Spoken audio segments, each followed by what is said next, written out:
అదే RTV app వార్తల్ని క్షణాల్లో చదివే అవకాశం ఉంటుంది. ఒక న్యూస్ పేపర్, ఒక టెలివిజన్ ఛానల్ మీ చేతుల్లో ఎప్పుడూ ఉంటాయి. ప్రస్తుతం మనతో పాటు శాప్ చైర్మన్ రవి నాయుడు ఉన్నారు. ఆయనతో మాట్లాడదాం. స్పోర్ట్స్ డే సందర్భంగా ఎలాంటి కార్యక్రమాలు నిర్వహించారు? నిన్నే స్పోర్ట్స్ డే చాలా ఘనంగా విశాఖపట్నంలో ఏయూ కన్వెన్షన్ సెంటర్లో పూర్తి చేసుకోవడం జరిగింది. గతంలో స్పోర్ట్స్ డే అంటే మీరు అందరూ చూసే ఉంటారు, కొంతమంది క్రీడాకారులతో ర్యాలీ చేయడం దానికే పరిమితం అయ్యేది. కానీ స్పోర్ట్స్ డే అనేది ప్రతి క్రీడాకారుని తట్టి లేపే దినోత్సవంగా భావించాలని చెప్పి ఆ ఉద్దేశంతో డిస్ట్రిక్ట్ లెవెల్ స్పోర్ట్స్ మీట్ పెట్టాం, తర్వాత జోనల్ లెవెల్ పెట్టాం, స్టేట్ లెవెల్ మీట్ పెట్టాం.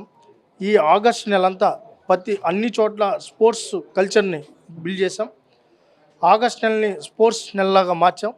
దానిలో భాగంగానే 24,121 మంది క్రీడాకారులు దీంట్లో భాగస్వాములు అయ్యారు.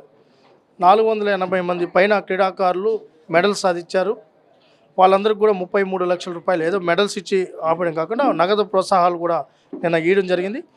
నిన్న ఇది చాలా దాంతోపాటు గతంలో బకాయి పడిన క్రీడాకారులకు ఇన్సెంటివ్స్ ప్రభుత్వం బకాయిలు ఉన్నాయో అవన్నీ కూడా నిన్నటికి పూర్తి చేయడం జరిగింది. పాత బకాయిలన్నీ దాదాపు నిన్నటి వరకు 16 కోట్ల, ఇప్పుడే చెప్పాను 16 కోట్ల పైన మనం ఇన్సెంటివ్స్ క్లియర్ చేయడం జరిగింది. ఇప్పుడు బెస్ట్ స్పోర్ట్స్ పాలసీ తీసుకొని వచ్చాం. ఆ పాలసీస్ కూడా ఇంకా ఎవరైతే క్రీడాకారులు ఉన్నారో ఇంక ఇచ్చే ఇన్సెంటివ్స్లో కూడా ఆ ఇన్సెంటివ్స్ ఫాలో అవుతాం. ప్రతి 3 నెలలకు ఒకసారి ఆ ఇన్సెంటివ్స్ క్లియర్ చేసే కార్యక్రమం కూడా శ్రీకారం చుట్టాం. నిన్న గౌరవ నారా లోకేష్ గారు చెప్పారు, స్పోర్ట్స్కి మొదట ప్రాధాన్యత ఇస్తున్నాం, స్పోర్ట్స్ని ప్రమోట్ చేయాలి. ఎందుకంటే మెడల్సే కాదు, మానసికంగా శారీరకంగా పిల్లలు దృఢంగా ఉండాలి, ఆరోగ్య ఆంధ్రప్రదేశ్గా మార్చాలంటే అది క్రీడలే వల్లనే సాధ్యమని కూడా నిన్న గౌరవ మంత్రి లోకేష్ గారు చెప్పడం జరిగింది. తదనుగుణంగానే స్పోర్ట్స్ డే చాలా బాగా ఘనంగా నిర్వహించడం జరిగింది. అంటే స్పోర్ట్స్ పర్సన్స్కి డ్రగ్స్ ఇస్తున్నారని ఒక న్యూస్ బయటకు వచ్చింది, దీని గురించి ఏమంటారు? నా దృష్టికి కూడా వచ్చింది. అది వాస్తవమా కాదా అనేది తేల్చే పనిలో పోలీసు డిపార్ట్మెంట్ ఉంది. మేము కూడా ఏసీపీ గారితో మాట్లాడాం. సత్వరమే దాని మీద చర్యలు తీసుకోవాలని కూడా రిక్వెస్ట్ చేస్తాం. వాళ్ళు కూడా విచారణ చేస్తారు. నిజమని తెలిస్తే ఆల్రెడీ బ్లడ్ శాంపుల్స్ తీసుకున్నారు.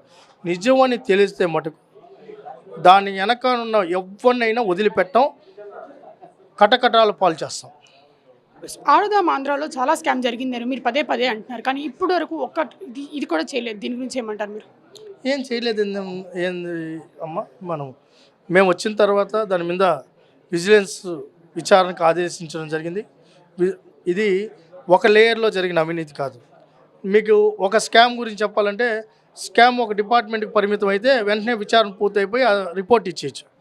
ఇది 7 డిపార్ట్మెంట్లతో మెచ్ అయిన స్కామ్. ఏంటంటే ఆర్ధవం ఆంధ్ర కార్యక్రమం శ్రీకారం చుట్టింది స్పోర్ట్స్ అథారిటీ, టెండర్లు పిలిచింది ఆర్ఎన్బి, ఐఎన్పిఆర్ పబ్లిసిటీ చేసింది. దాని తర్వాత పంచాయతీరాజ్ శాఖ ఇన్వాల్వ్ అయింది, మున్సిపాలిటీ శాఖ ఇన్వాల్వ్ అయింది. ఇన్ని శాఖలు దాంట్లో ఇన్వాల్వ్ అయినాక అర్బను, అదేవిధంగా గ్రామ సచివాలయాలు దీన్ని నిర్వహించారు, ఎంపీడీఓస్ ఇన్వాల్వ్ అయ్యారు, కలెక్టర్లు ఇన్వాల్వ్ అయ్యారు. ఈ లేయర్లో నుంచి రిపోర్ట్ తీసుకొని రావడానికి కొద్ది టైం, ఎందుకంటే అంతకుముందే కొద్ది డేటా ఇక్కడ నుంచి ప్రభుత్వం పోయిందని తెలుసుకొని ఆ డేటా అంతా స్మాష్ చేయడం జరిగింది. నేను ముందే చెప్పాను, ఆ విషయం పబ్లిక్గానే చెప్పాము, అదే మీ దాపరికం ఏం లేదు. అంటే రోజాని టచ్ చేసే దమ్ము మీ కూటమి ప్రభుత్వానికి లేదు, అందుకే ఇప్పటివరకు కేసు పెట్టలేదని వైసీపీ ప్రభుత్వం అంటుంది. దీనికి ఏం చెప్తారు? ఆమె కూడా అనింది కదా, దమ్ము లేదు. కేసు పెట్టడానికి దమ్ముతో ఏం పని? దానికి విచారణ చేస్తాం, ఎవిడెన్స్ ఉంటే ఎఫ్ఐఆర్ కడతారు, విచారణకు పిలుస్తారు, చట్ట ప్రకారం చర్యలు తీసుకుంటాం. అయితే వాళ్ళకి ఏంటంటే ఈ విచారణ ప్రక్రియ గురించి తెలుసుకుంటున్నారు. వాళ్ళు ఏమంటే దాని మీద అబద్ధతా భావానికి లోనైపోయి ఆవేశంతో కూడుకున్న మాటలు మాట్లాడడం ఆనవాయితీగా పెట్టుకున్నారు. ఒక ప్రక్రియ అనేది మేము రాజకీయ కోణంలో చూడటం లేదు, లేకపోతే వ్యక్తిగత కక్ష కోణంలో చూడటం లేదు.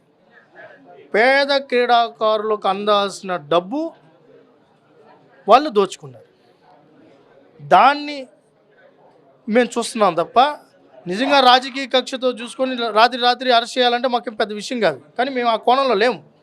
విచారణ చేసి ప్రజలకు వ్యక్తపరిచి ఏ స్థాయిలో ఎంత అవినీతి జరిగింది, ఏదైతే ప్రొక్యూర్ డిపార్ట్మెంట్లో ఎంత జరిగింది, పబ్లిసిటీలో ఎంత జరిగింది, ఫైనల్ మ్యాచ్లో ఎంత జరిగింది, ఫుడ్లో ఎంత జరిగింది, అన్ని విచారణలో తేలితే మీరు ఒకటి మీడియాలో కూడా మీరే రేపు తెల్లతో ఒక 4 తెలిసి ఎక్కువ రోజులు కూడా లేదు, మీరు కూడా బ్రేకింగ్ పడాల్సి వచ్చిన టైం వచ్చినప్పుడు అది ఆటోమేటిక్గా పడుతుంది. మేము సూటిగా ఆర్టీవీ ద్వారా వైసీపీ నాయకులకి, రోజాకి, ఎవరికైనా మేము చెప్తాం, తొడగొట్టి జబ్బలు చేసే పార్టీ మాది కాదు. చట్ట ప్రకారం వెళ్ళే పార్టీ, చట్టానికి లోబడి ఉన్న పార్టీ. చట్టాన్ని మీరు ఉల్లంఘించారు కాబట్టి మీరు ఖచ్చితంగా శ్రీకృష్ణ జన్మస్థానానికి వెళ్తారు, దాంట్లో నో డౌట్.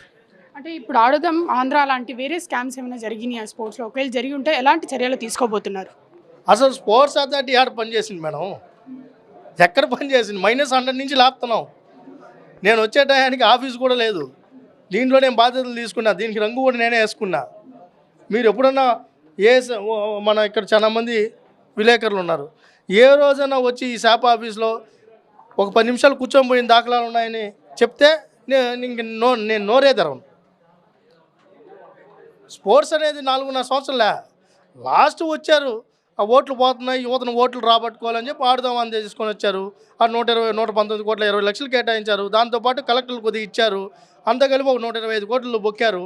అది ఎవరికి ఇచ్చారో, ఎవరికి పడిందో, ఏమైందో కూడా తెలియదు. మొత్తం బుడ్స్లో పోసిన పన్నీర్ అయింది. ఆ 125 కోట్లు నిజంగా ఖర్చు పెట్టుంటే, జిల్లాకు 10 కోట్లు ఇచ్చుంటే మంచి ఇన్ఫ్రాస్ట్రక్చర్ వచ్చేది. బ్రహ్మాండమైన పిల్లలు ఒక్కో డిసిప్లిన్ ఒక్కో జిల్లాలో ఉండుంటే ఈరోజు బ్రహ్మాండంగా ఉండేది. అదన్నీ జరగనే కదా ఈ బాధలన్నీ. అంతకుముందు ఫౌండేషన్ వేసిన ఏదైతే క్రీడా వికాస్ కేంద్రాలు అక్కడే ఉన్నాయి.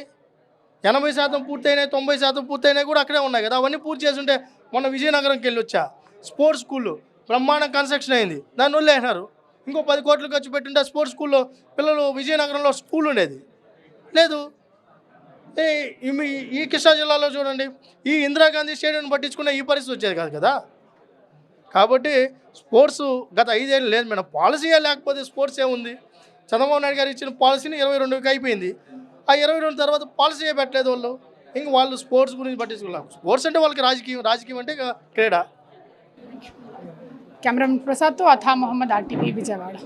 తెలుగులో ఫాస్టెస్ట్ న్యూస్ యాప్ ఇప్పుడు కొత్త అవతారంలో 5 సెకండ్లోనే పూర్తి వార్తా సమాచారం మీ చేతిలో. సోషల్ మీడియా ట్రెండ్స్ మీ కళ్ళ ముందుకే live TV and voice search ఆప్షన్స్తో ఇప్పుడే డౌన్లోడ్ చేయండి. యాప్ లింక్ డిస్క్రిప్షన్లో ఉంది.